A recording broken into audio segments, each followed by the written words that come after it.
Mari kita buka firman Tuhan di dalam Yesaya pasal 63 ayat 7 sampai ayat yang 9. Mari saudara-saudara kita buka firman Tuhan ini. Di dalam Yesaya 63 ayat yang ke-7 dan ayat yang ke-9. Mari kita baca secara bergantian ayat firman Tuhan ini. Doa pengakuan dan permohonan Israel. Ayat 7. Aku hendak menyebut-nyebut perbuatan kasih setia Tuhan, perbuatan Tuhan yang masyhur, sesuai dengan segala yang dilakukan Tuhan kepada kita, dan kebajikan yang besar kepada kaum Israel, yang dilakukannya kepada mereka sesuai dengan kasih sayangnya dan sesuai dengan kasih setianya yang besar.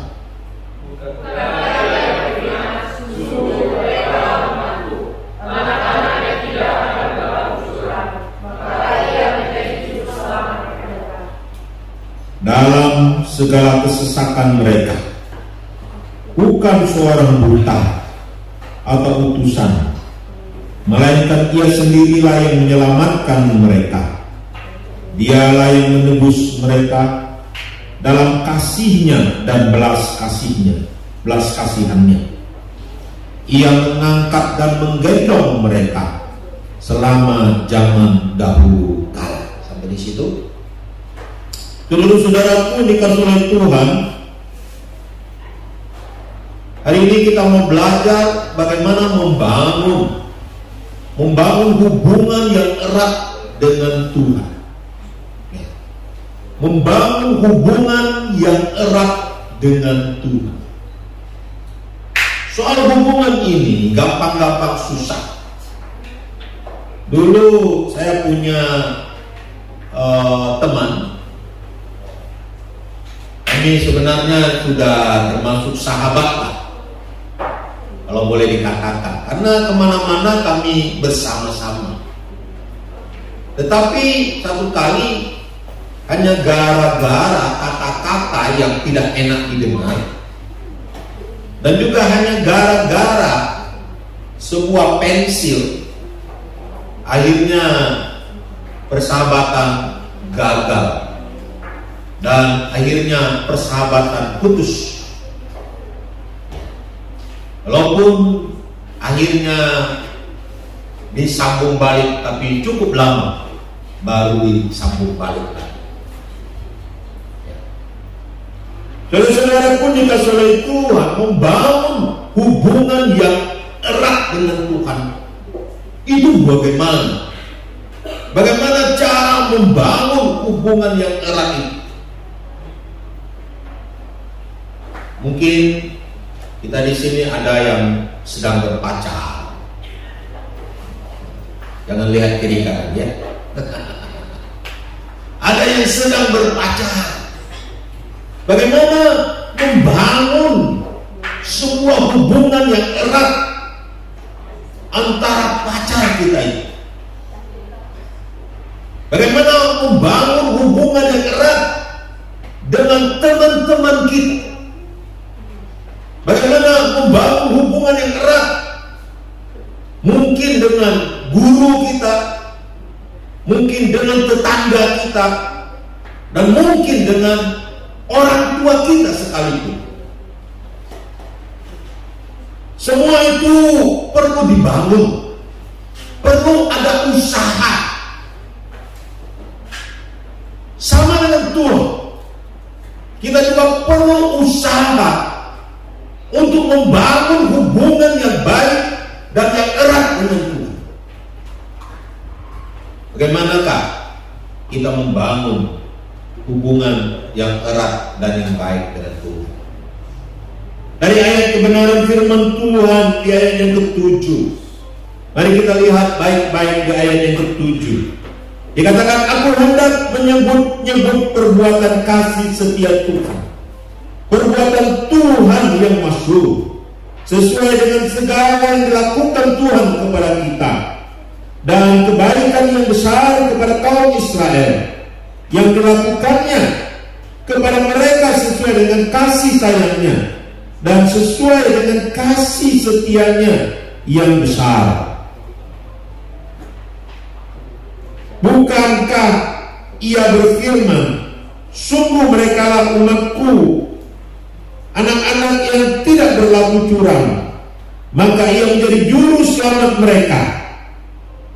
Dalam segala kesesakan mereka bukan seorang dut, dalam segala kesesakan mereka. Saudara-saudara pun dikasih oleh Tuhan, bagaimana cara membangun hubungan yang baik dengan Tuhan dan erat dengan Tuhan?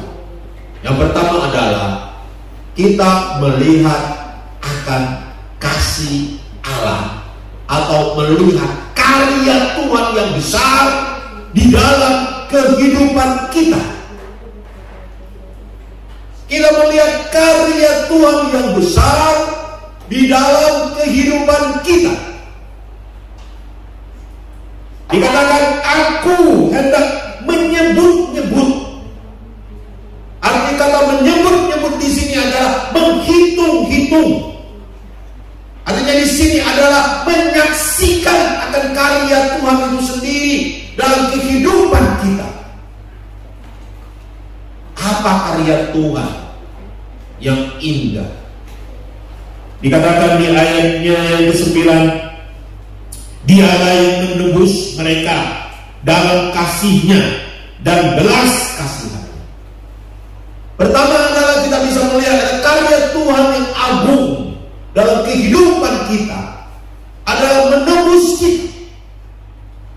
Ini adalah karya agung Tuhan, karya maha agung Tuhan dalam kehidupan kita adalah menebus kita.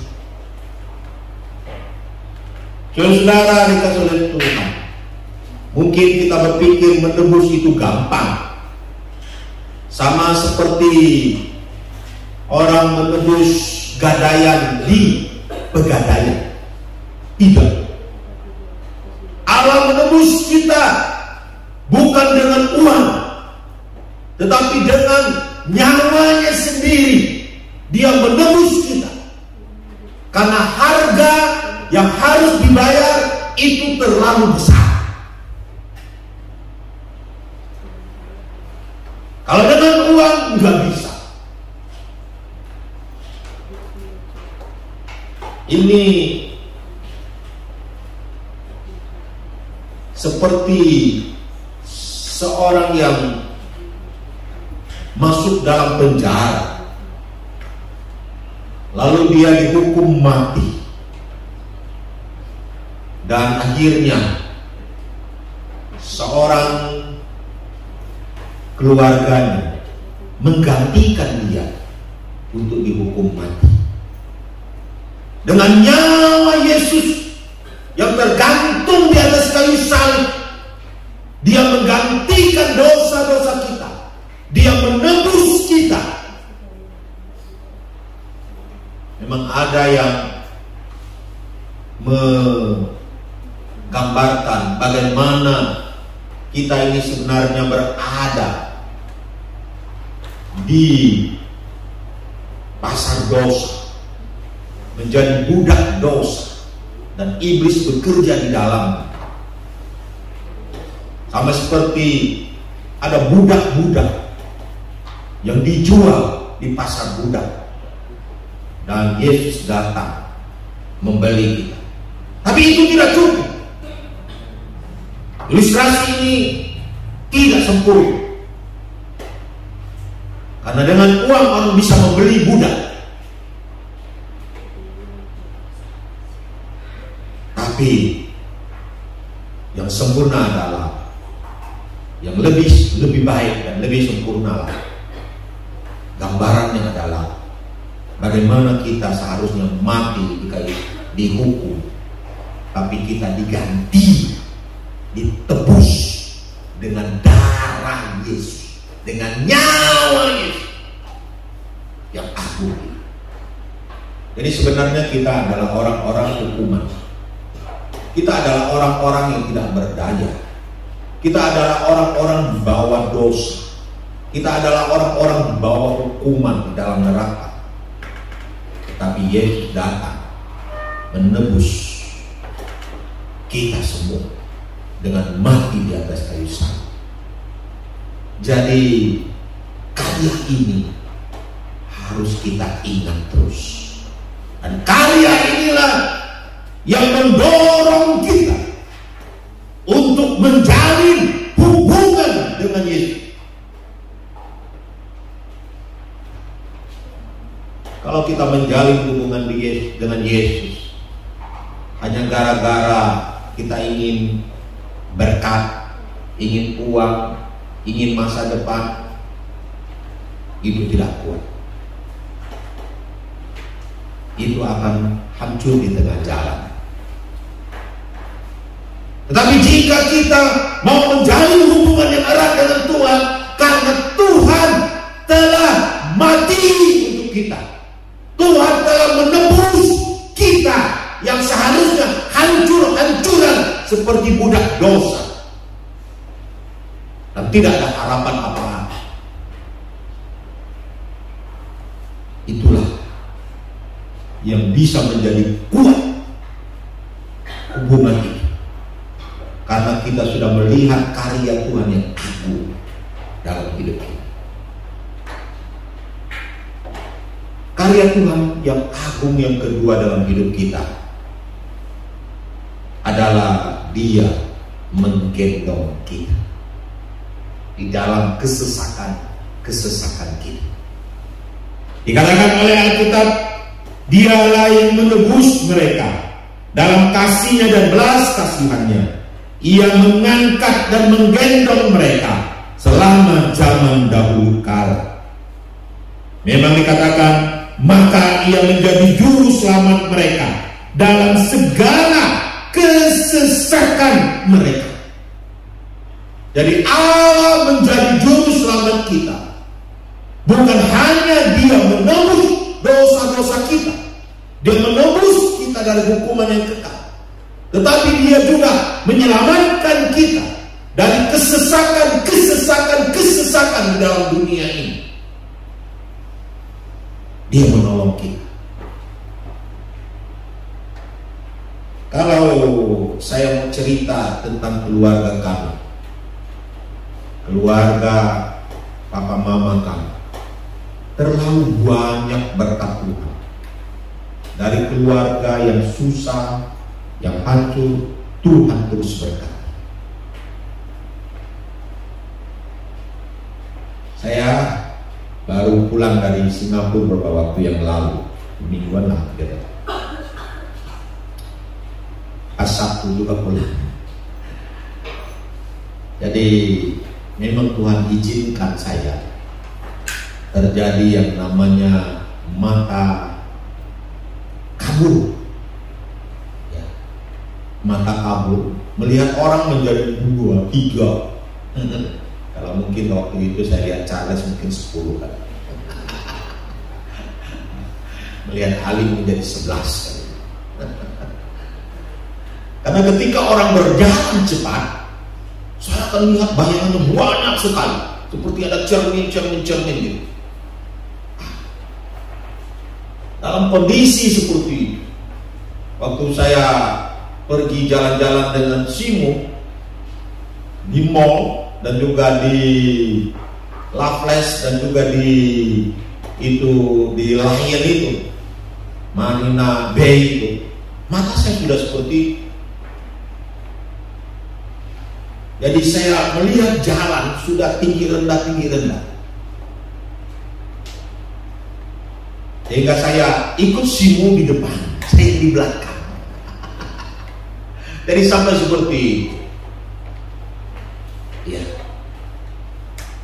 Akhirnya singkat cerita, di hari terakhir itu saya sudah kena seperti itu. Dan akhirnya liburan pun diperpendek. Akhirnya pulang lah. Tidak jadi jalan-jalan lagi hari terakhir. Pulang.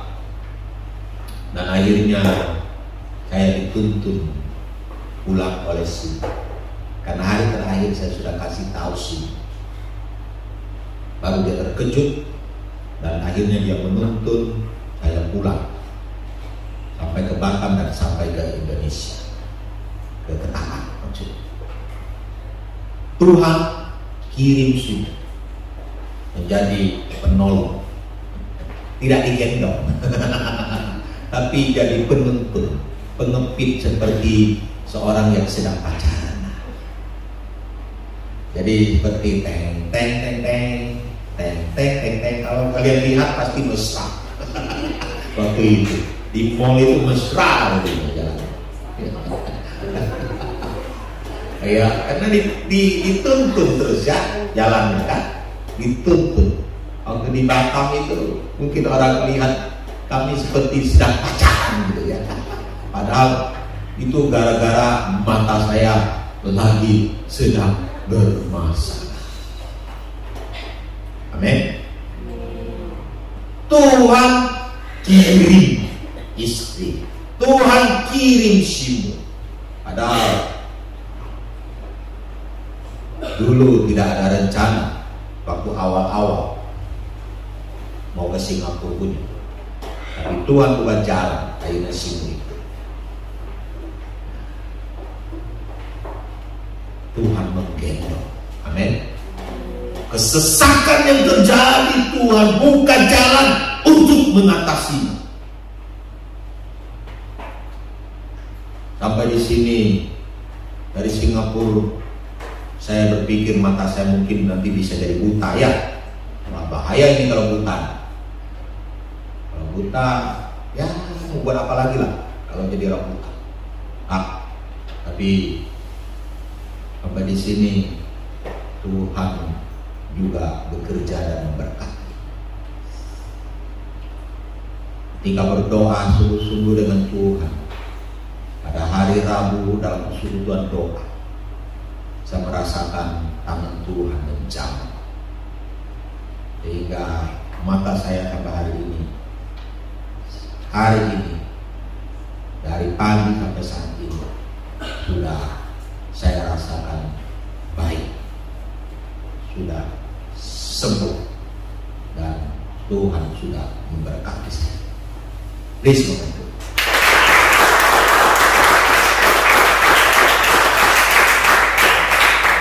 Memang saya masih menjaga-jaga dan kadang pakai kacamata. Saudara-saudaraku dikasihi Tuhan, Allah menggendong kita. Ketika kita jatuh, dikatakan Dia mengangkat kita. Ada lagu mengatakan, apabila ia jatuh, tak sampai tergeletak, sebab Tuhan menopang tangannya,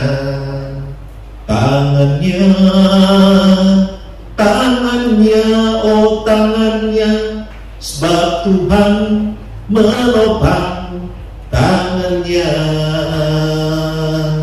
Apabila ia jatuh, tak sampai tergeletak, sebab Tuhan menopang tangannya. Tapi malam hari ini kita diberi janji lebih hebat lagi. Dia bukan hanya menopang tangan kita, tetapi menggendong kita. Amin. Kemana-mana tak gendong, kemana-mana tak gendong gitu ya. Mungkinlah kalau hanya jatuh diangkat tuh menopang tangan itu mungkin jatuhnya ya biasa-biasa saja. Tapi kalau sampai digendong, mungkin dia jatuh sudah berat kali sehingga perlu diangkat dan digendong. Tapi ingatlah, Tuhan selalu menggendong hidup kita semua. Amin.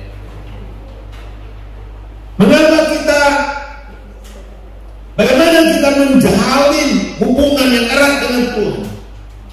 Karena kita melihat karya Tuhan yang besar, yang ajaib dalam kehidupan kita. Amin.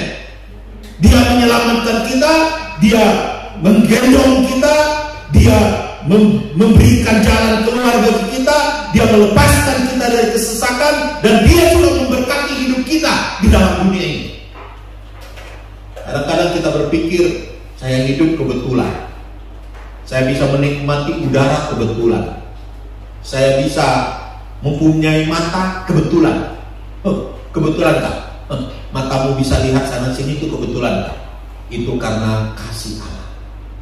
Saya belajar ketika mata saya sakit, betapa berharganya mata ini. Amin. Karena karya Tuhan yang besar dalam hidup kita. Dan terakhir, bagaimana kita menjalin hubungan yang erat atau membangun hubungan yang erat dengan Tuhan? Yang kedua, kita melihat akan pribadi Tuhan yang besar, kasih Tuhan yang besar dalam hidup kita. Pribadi Tuhan. Dikatakan di sini, Dialah yang menebus mereka dalam kasih-Nya dan belas kasihan-Nya. Ia mengangkat dan menggendong mereka selama zaman dahulu kala. Ada kata Dia, ada kata Ia. Ketika umat Israel mengalami kesesakan, ketika umat Israel mengalami kehancuran, Tuhan sendiri datang menebus mereka. Ketika mereka mengalami kejatuhan, Tuhan sendiri datang mengangkat mereka. Tuhan sendiri datang menggendong mereka. Tuhan tidak katakan, aku suruh malaikatku datang menggendong mereka. Aku sendiri atau aku suruh malaikatku menebus mereka. Tapi Allah sendiri datang menolong mereka. Padahal kita tahu Allah itu adalah Allah yang maha besar. Allah adalah Allah yang memiliki laksan malaikat. Allah adalah Allah yang penuh dengan pembantu-pembantunya yang luar biasa, malaikat-malaikatnya yang luar biasa. Tetapi Alkitab berkata di sini, Dia sendiri datang. Apa artinya ini Dia sendiri datang? Artinya ini adalah membuktikan kasih Allah. Dia sendiri yang datang untuk menebus, mengangkat dan menggendong, melakukan karya-karya yang agung dalam kehidupan umat. Kalau orang lain yang datang atau pembantu yang datang, mungkin kita pikir, ya biasa-biasa. Tetapi kalau Dia yang datang,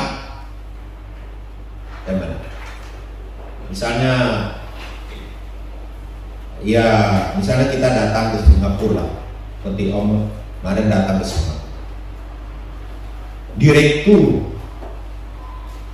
Singapura sendiri yang menyupir, membawa segala itu barang-barang. Gimana? Beda kan? Kalau dia suruh, kamu yang pergi ya, kamu yang pergi ya. Kalau Dia sendiri yang datang, berarti Dia ingin ada hubungan yang erat dengan orang yang ditolong itu. Dedekku, saudara-saudara yang dikasih oleh Tuhan, Allah sangat ingin ada hubungan yang erat dengan kita. Biasa kalau orang sudah di atas, dia tidak peduli orang di bawah. Ada enggak gubernur datang ke rumah kita? Bupati lah. Udah.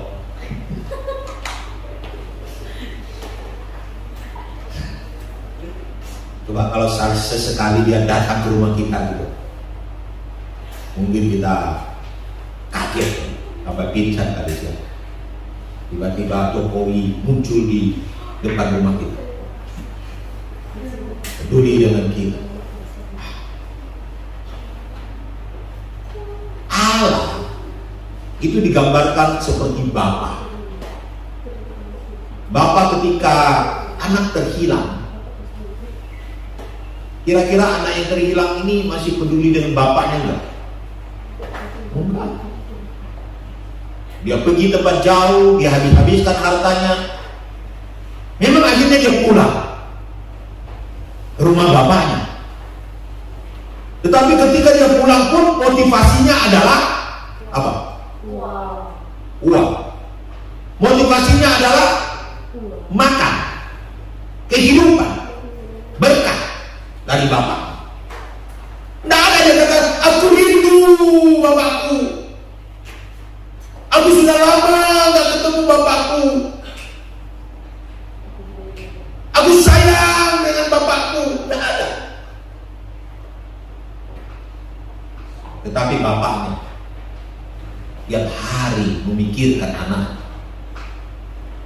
Bapaknya tiap hari, bagaimana anakku ya? Anakku nih bagaimana ya? Kapan dia pulang ya? Saya rindu dengan dia ya. Allah kita adalah Allah yang sangat ingin menjalin hubungan dengan kita. Tapi manusia kadang-kadang menjalin hubungan dengan Bapa, dengan Allah, karena didekati, karena Tuhan tolong, baru baik dengan Bapa. Harusnya tidak seperti itu. Makanya ada lagu kasih ibu kepada beta tak terhingga sepanjang masa, hanya memberi tak harap kembali, bagai sang surya menyinari dunia. Ini saya Allah sangat merindukan kita, amin. Allah sangat ingin kita berhubungan dengan Dia. Tetapi sekarang, bagaimanakah sikap kita? Apakah kita juga punya kerinduan yang indah untuk bersekutu erat dengan Tuhan?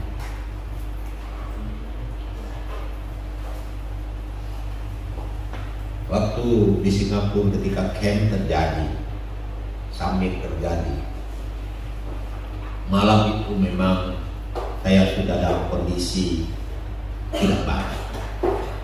Saya bangun, tapi saya berdoa supaya besok saya bisa presentasi dengan baik. Dan saya berdoa hanya menjalin hubungan dengan Tuhan berjam-jam. Saya tidak tahu lagi berapa jam saya berdoa. Hanya ada air mata, hanya ada keluhan dan pujian saja yang keluar. Tidak ada lagi permintaan yang terlalu signifikan, tapi hubungan yang signifikan yang terjadi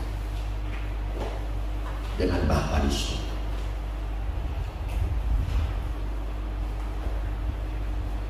Saudara-saudaraku dikasihi Tuhan, bagaimana hubungan kita hari ini dengan Tuhan? Apakah hubungan kita dengan Tuhan lebih penting dari hobi kita? Kalian bisa melakukan olahraga berjam-jam, Tapi ketika berdoa hanya 5 menit, apakah hubungan dengan Tuhan lebih penting dari sekolah kalian? Kalian bisa sekolah sampai setengah hari, tapi berdoa dengan Tuhan, berhubungan dalam meditasi dengan Tuhan, 5 menit pun mungkin ya susah. Kalian bisa memiliki hubungan yang erat dengan teman-teman, begitu penting, bisa berjam-jam bergaul dengan teman-teman berhari-hari. Bagaimana dengan Tuhan? Bisakah kita berhubungan erat dengan Tuhan? Kita lebih menghargai undangan pesta pernikahan, pesta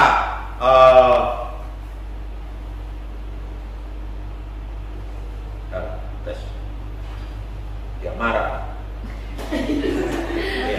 karena diteriakin dia marah. Ya. Apakah kita lebih mementingkan hubungan di dunia ini lebih daripada Tuhan? Padahal karya Tuhan sudah terlalu hebat dalam hidup kita. Amin. Kasih Tuhan sudah terlalu hebat. Oh, Dia pencipta alam jagat raya. Dia pencipta alam jagat raya.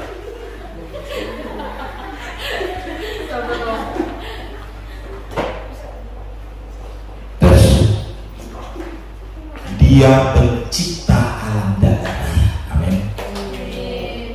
Dia melihat manusia itu seperti setitik debu. Dia melihat manusia itu seperti setetes air. Tapi dia sendiri datang ke dalam dunia, menjelma menjadi manusia, mati di kayu salib. Hebat Allah. Sangat dan tidak masuk di akal. Tapi bagaimana kita menghargai Allah, hubungan kita dengan Dia? Bagaimana? Sampai di mana hubunganmu dengan Dia hari ini? Apakah Dia dianggap nomor 2, nomor 3, nomor 4, nomor 5, bahkan nomor 1000? Yang terutama di dalam hidup ini, meninggikan nama Yesus. Yang terutama di dalam hidup ini, memuliakan namanya. Apakah Allah adalah yang terutama dalam hidup kita? Hubungan dengan Dia di atas segala-galanya. Amin. Atau yang lain?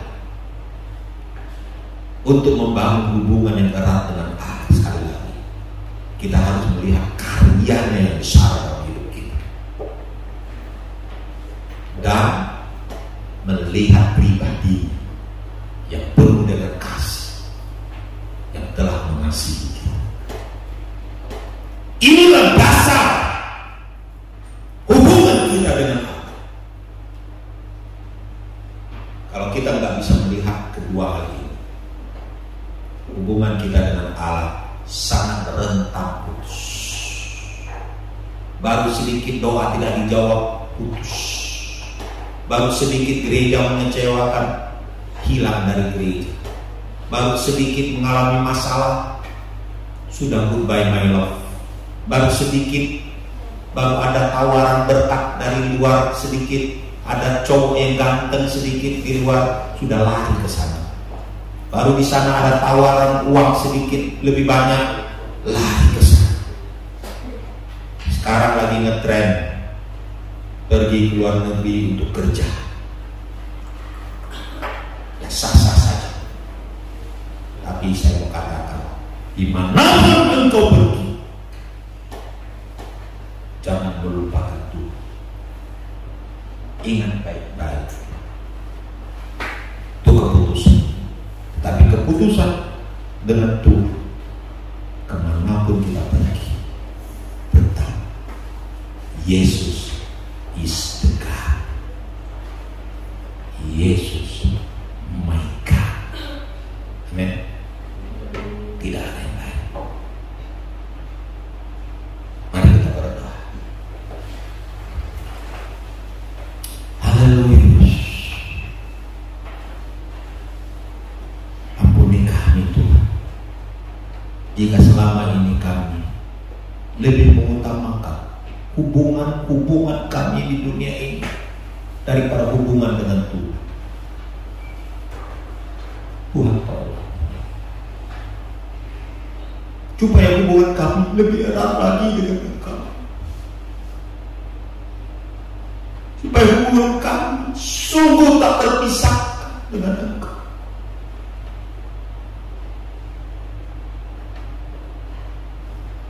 Tuhan tolong kami, supaya kami bisa melihat karya-Mu yang agung dalam hidup kami.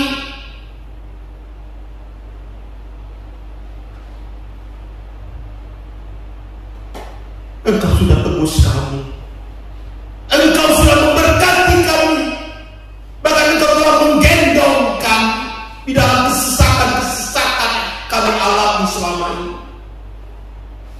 Sungguh ajaib kasih, dan ajar kami melihat pribadi-Mu. Engkau sendiri yang datang, bukan menyuruh malaikat-Mu, tapi Engkau sendiri yang datang menebus kami. Engkau sendiri datang menggendong kami, karena Engkau ingin berhubungan dengan kami. Tuhan, siapa kami? Kami uap di hadapan-Mu. Kami uap di hadapan-Mu. Kami rumput di hadapan-Mu. Kami debu di hadapan-Mu. Kami cacing di hadapan-Mu. Kami kotoran di hadapan-Mu. Kami orang-orang yang berdosa, orang-orang yang memberontak kepada-Mu. Tetapi Engkau peduli dengan kami. Engkau sendiri datang kepada kami, karena Engkau mau menjalin hubungan dengan kami.